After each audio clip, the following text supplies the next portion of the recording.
আকাশকে ছুঁয়ে দেখার এক বিস্ময়কর ঠিকানা। পিতৃপক্ষ অবসানের পর দেবী পক্ষের আকাশে চাঁদ, পশ্চিম আকাশে সন্ধ্যে তারা যেন এই শহরকে করে তুলেছে আলো আনন্দ।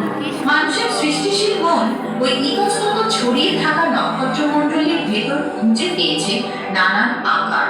ওই আকারের ভেতর ছড়িয়ে থাকা নক্ষত্রপুঞ্জকে কনস্টেলেশন বলা হয়। আজ শারদ সন্ধ্যায় দক্ষিণ আকাশে দেখা যাচ্ছে স্করপিও বা বৃশ্চিক রাশি, তার ঠিক পাশেই স্যাজিটেরিয়াস বা ধনু রাশি। উত্তর আকাশের দিগন্তে দেখা যাচ্ছে সপ্তর্ষি মণ্ডল, আর উত্তর দিগন্তের ঠিক 22.3 ডিগ্রির উপরে নিজ স্থানে অবিচল ধ্রুবতারা। ওই নক্ষত্ররা আসলে কি?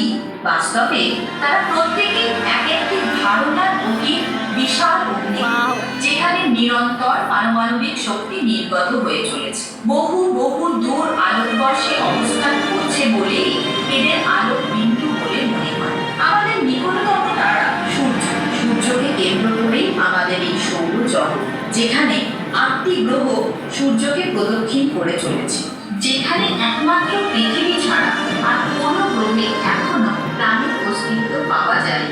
2023 সালে একমাত্র দেশ হিসেবে ভারতের চন্দ্রযান থেকে চাঁদের দক্ষিণ মেরুতে সফল অবতরণ। ইন্টারন্যাশনাল স্পেস স্টেশন পৃথিবীর কক্ষপথে মানুষের তৈরি এক চলমান বৈজ্ঞানিক গবেষণাগার। এটি প্রায় 400 কিলোমিটার উচ্চতার, প্রতি 90 মিনিটে একবার করে পৃথিবীকে প্রদক্ষিণ করছে।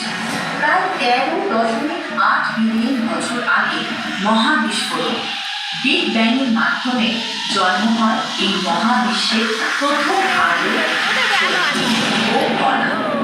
তার প্রায় 7.5 বিলিয়ন বছর পরে গ্যাস ও ধূলির মেঘ থেকে সৃষ্টি হয় তারাগুচ্ছ, ছায়াপথ, সৌরজগৎ ও আমাদের নীল পৃথিবী।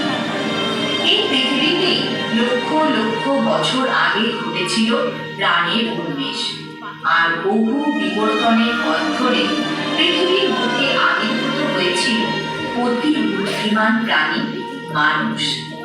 সে তার জ্ঞান, বুদ্ধি ও অনুভূতির আলোয় ধীরে ধীরে অনুধাবন করতে থাকে বিস্ময়কর বিশ্ব ব্রহ্মাণ্ডকে। বুঝতে শেখে এই জগতে সবই এক মহাশক্তির রূপান্তর মাত্র। আজ আমরা সেই শক্তিকে অনুভব করি মা দুর্গার রূপে। তিনি সৃষ্টির আদি শক্তি, প্রাণের আশ্রয়। সেই চেতনার আলোকে আলোকিত হয়ে আজ দর্শন করতে এসেছি মহাশক্তির প্রতীক মা দুর্গা।